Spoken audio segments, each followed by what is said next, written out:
Estoon Co-Palletizer, συνεργατικό ρομποτικό σύστημα παλαιτοποίησης με ωφέλιμο φορτίο έως και 20 κιλά.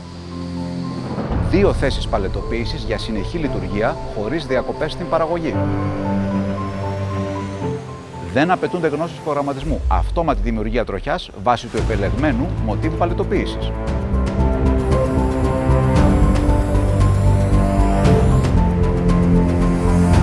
Αρπάγι κοινού με σπόγκο υψηλής σταθερότητας για γρήγορη παραλαβή και τοποθέτηση των κυβωτίων.